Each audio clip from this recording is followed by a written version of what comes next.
Welcome back, guys. I'm Jingyan Liu from Xiamen University. So today, let's continue to talk about Chapter 1, Introduction and Review. Okay, so in this section 2, we will talk about today in this video the characteristics of matrices, including, say, the rank, the inverse, the eigenvalue, eigenvectors, the trace, and some decompositions related to matrices. First, rank and inverse. Okay, so to define rank and inverse, we should first define what is linear dependency and what is linear independency, right? Recall that linear dependence of n different vector means we can find some non-zero constants C1 to Cn. That means not all C1 to Cn are zeros. They can be some are zeros, but cannot be all zeros, right? So to satisfy the linear combinations using C's and A's here is 0. So that means, in other words, you can always find for some A, for some AJ, it can be a linear combination of other J's. That means they are linearly dependent, right? So this is the definition for linear dependency. You should be familiar with this in your say regression course when you deal with multicollinearity there, right? Otherwise, if you cannot find such C's, or if you can find them, C's are all zeros, that means A1 to AN, they are linearly independent. Okay, based on this definition, you can again define what is rank and what is inverse. Okay, so for rank of A, for any matrix A, the rank of A is defined as the number of linearly independent rows. How many rows are actually linearly independent? Or equivalently, we know that the row rank and column rank, they are the same, right? So you also can compute how many columns are linearly independent of A. Okay, so when we say full rank here, means if the rank of A, so this A might be a rectangular matrix, not necessarily to be a square matrix, right? N times P dimensional A here. Okay, so the rank of A is the smaller of N and P here. So at least the number of rows or the number of columns can achieve the rank of A. That means A is full rank. And a special case might be non-singular matrix A. Okay, so that means if A is a square matrix, N and P, they're the same, and they're of full rank, then A is square of less, so in this case, A is called non-singular matrix. And in other words, if A is square of, sorry, here is typo, of less than full rank, that means A is singular, right? Okay, so based on the non-singularity, we can define the inverse. So that means if A is non-singular, that means we can find another matrix. We call this A inverse to guarantee that the product between A and A inverse, or equivalently, A inverse times A is identity matrix. Right, so this is called inverse matrix. This is very important in statistics because we can always use this, okay, when we talk about, for example, the covariance matrix. Okay, so you will see later. And the last one is orthogonal matrix. Orthogonal matrix is C, that means you can find its transpose times itself. Or in other words, the transpose times itself or itself times transpose are both i's. Or in other words, we know that C times C inverse is equal to I, right? So that means the transpose and the inverse, they're the same, right? So you get this. Okay, you will again use a lot of orthogonal matrix properties to do analysis later on. Okay, there are some properties related to rank and inverse as well. So here we briefly mentioned those. First of all, the rank of A times B would be less than or equal to the minimum of the smaller of this one and this one. Okay, and the rank of A plus B should be less than or equal to the summation of the two ranks, individual ranks. And the rank of A times A transpose, which is the same as rank of transpose times itself, which is the same as the rank of itself and its transpose. Okay, so sounds mouthful, but the conclusion is apparent here. Okay, and when you first do transpose and then do inverse is equivalent to when you first do inverse and then do transpose. Okay, so of course this only holds for non-singular matrix here. Okay, and the inverse of a product equals to the product of the inverse, but you need to interchange the order of A and B here. Okay, and the next one is if A times X equals to B times X, here X is all possible values of X here. That means if for any X, you can prove this holds, then you can obtain A equals to B. Okay, so that's not like if this exists for some X, then you can cancel X to obtain A and B. It's not like that. You have to guarantee that for any X, it holds here. Okay, but a special case might be, here X is a vector here, right? But a special case is when you have actually a matrix and B is non-singular, then this can directly cancel B, right? Because you can directly multiply B inverse on both sides to cancel B and B inverse, which is I here, right? So that means if you have a non-singular matrix to do the multiplication, then you can directly cancel. But for any vector here, you cannot cancel them. Okay, you can only guarantee that all possible values holds. For determinant, you should be able to compute determinant yourself, right? At least for a 3x3 or 2x2 matrix. Okay, and to understand what determinant is, you can understand it as the volume of the shape formed by this matrix. We will come back to this when we talk about covariance matrix in chapter 2. Okay, so here we only gave you some properties of determinant of a square matrix A here. Okay, so determinant only exists for square matrix. First of all, the determinant of a product between a scalar and a matrix is equivalent to when you extract out this scalar, but you need to take the power here, n, okay, when you extract it out. And then the determinant equals to 0 if A is singular here, and it's not 0 if A is non-singular. Okay, so you can use determinant to judge whether A inverse exists or not.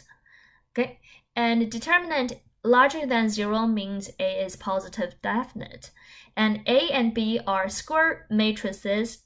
Then you can just separate the determinant, separately compute the individual determinant, and then take the product to have the determinant of the product of the matrices. Okay, and also you should have the following decomposition, or say partition, for the block matrix when you need to obtain the determinant of the whole matrix here. So if you already have each individual determinant, then you can use this formula to compute the overall matrix here. Okay, so this can be helpful when we learn multivariate regression modeling. And trace. Okay, trace is very simple to understand. It's nothing more than the summation of the diagonal elements, right, of a square matrices here. So the trace of A is the summation of AII. Here, AIIs depicts the ith diagonal elements. Okay, so you have very simple properties going on here as well. Okay, the trace of A plus B or A minus B might be the same as before, right? You can just separate it, attribute this trace to each individual. And trace of C, A equals to when you extract C out, you don't need to do anything about C, you just have C times trace of A. And trace of this sandwich formula is the same as you just ignore B here. Okay, so this is because of this. You can interchange the order of A and B when you do the trace. Okay, so as long as you can take the product of the two matrices. Okay, so you can easily prove this from here because you can put this B inverse here. Okay, you can interchange the order and then you can cancel out B times B inverse. And as a special case of this one, then trace of A transpose A and trace of A transpose, they are the same. And interestingly, it can be also computed using the sum of squares of elements here, okay, of A. Okay, eigenvalues and eigenvectors. Again, you should know the definitions, right? So this is the definition. Okay, you find for any A, you can find some scalars and some vectors to guarantee this. Or you can use this scalar as a representation of your whole matrix here. Okay, so this scalar is called eigenvalue and the corresponding vector is called eigenvector here. Okay, and for most of the case, you normalize this eigenvector because eigenvectors are not unique. Okay, you can stretch it as you wish, right? So for uniqueness, we always normalize it so that the length is 1 here. Okay, so based on this, how to obtain this, we always solve this equation, which is called the characteristic equation, right? So this is how we obtain lambdas, and then we can compute xi's here as your eigenvectors. Okay, and why do we learn eigenvalue and eigenvectors? We will see in principal component analysis, and also when we see the multivariate normal distributions, we will learn concretely why eigenvalue and eigenvectors, they are so important. Okay, but for now, just remember some very nice properties of eigenpairs here. Okay, so for example, the trace of A can be computed using the summation of eigenvalues, and the determinant of A can be computed as the product of the eigenvalues. Okay, so this is a very, very nice properties of eigenvalues. This can save you a lot of time when you construct the trace and the determinant. Okay, and if A larger than 0, then all lambdas are larger than zeros. If A is larger than or equal to 0, then the same thing for lambdas. Okay, and also the number of positive lambdas are equal to the rank of A. So you can basically count how many positive lambdas to directly obtain the rank of A here. Okay, and if A is symmetric, then x's are mutually orthogonal. So this is also a very important conclusion here. You should remember this. Okay, so because we always can encounter symmetric matrix when we use, for example, covariance matrix or correlation matrix later on in later chapters, and they are also always symmetric. So their corresponding eigenvectors are always mutually orthogonal. That means the matrix formed by those eigenvectors, they are always orthogonal matrix. Okay, so this is a very nice property. Okay, and then if you are interested in the eigenvalues of some transformations of A, like those, and those, then you can do the same thing for the eigenvalues by fixing the eigenvectors. So that means those, after you find the eigenvalue and eigenvectors of A, then those matrices would have the corresponding eigenvalues with the same eigenvectors. So this is also a very nice property. Okay, spectral decomposition. So we will talk about two sets of decompositions for matrices because we'll use it later on. Okay, so first of all, we talk about spectral decomposition. So why do we call it spectral decomposition? This decomposition only happens for symmetric matrix A. Okay, with eigenvalue and normalized eigenvectors. Okay, and from the previous features, you see that if A is symmetric, then those eigenvectors should be orthogonal, right? So that means if x1 to xn, they're eigenvectors, then this matrix formed by this, so you should realize C here is an n by m matrix. So this is an orthogonal matrix. Okay, and the spectral decomposition tells you that any symmetric matrix A can be decomposed by those product of those three matrices. Okay, what are those matrices? C, which is the orthogonal matrix formed by the eigenvectors. D is the diagonal matrix formed by the eigenvalues here. Okay, so this is D. You can easily prove that actually. Okay, because according to the definition, you should have this, right? X's are vectors here.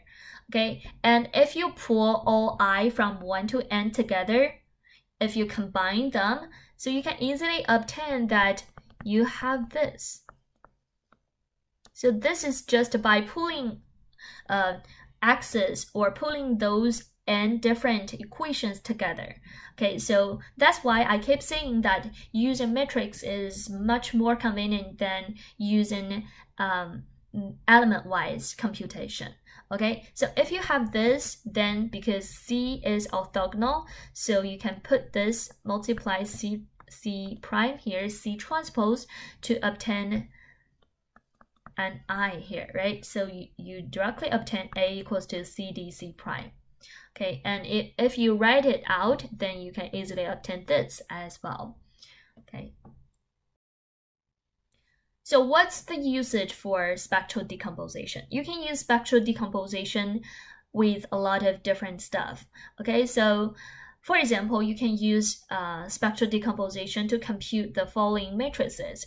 Square root matrix. We know that for a square root of a number is uniquely defined, right? We know a number A, then you can uniquely define a square root of A.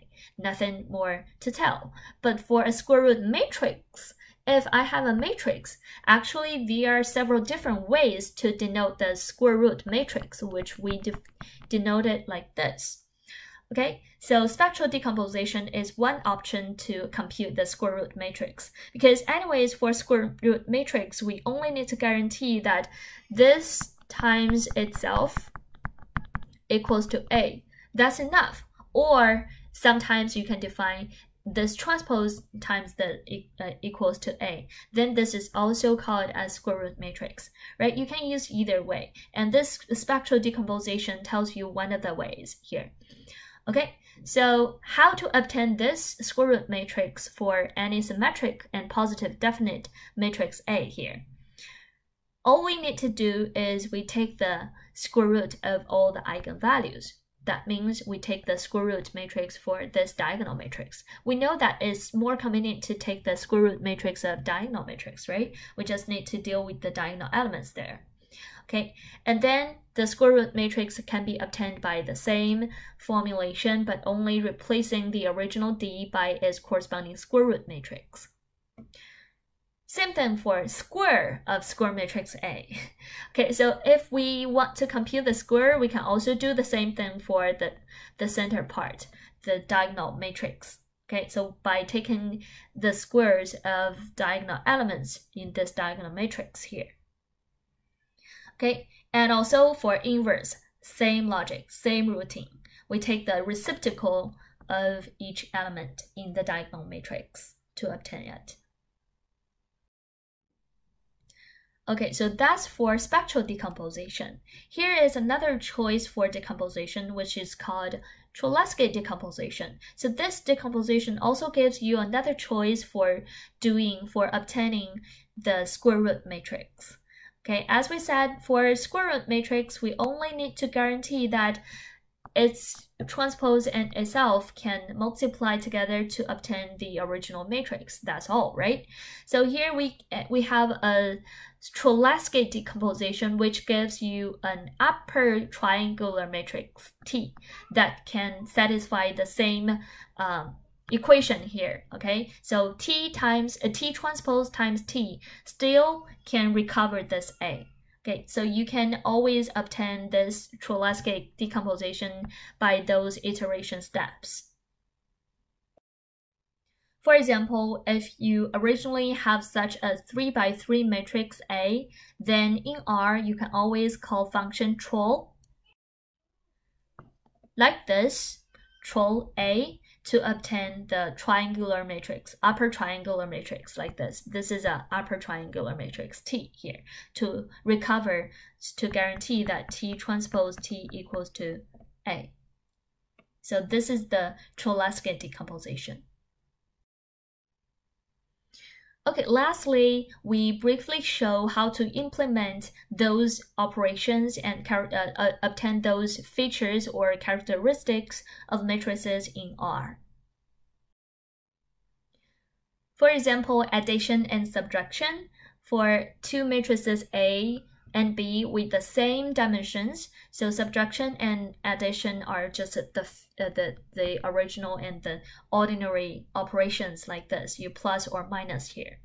Okay, and for transpose, you just call T. T of A yields the transpose of A here. And for multiplication is a little special. You should use this symbol here. You don't forget those 2% symbols and add a times here. Multiply times this in the center. Okay, so with two matrices, this gives you the ordinary matrix multiplication.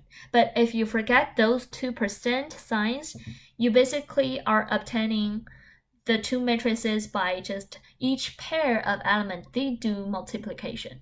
Or sometimes it's called dot multiplication. So it's not the usual matrix multiplication. Okay, so that's for the basic computations in R. And for some characteristics, to obtain them, for example, the inverse, you just call solve of A. That means you get the inverse of A. And for determinant, you just call det, like determinant. And for eigenvalues and eigenvectors, those eigenpairs, you can use the command eigen of this matrix. Okay, so this function will give you the eigenvalues and eigenvectors. And this is just the matrix formed by those eigenvectors.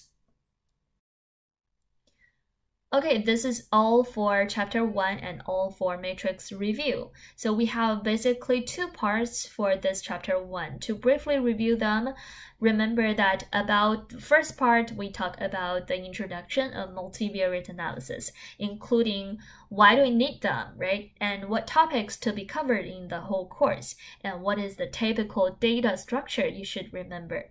Okay, and about the matrix review, you should remember their basic definitions, operations, and characteristics or features, and how to implement them in R.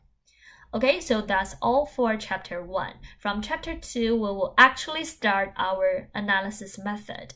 Okay, so see you in chapter 2.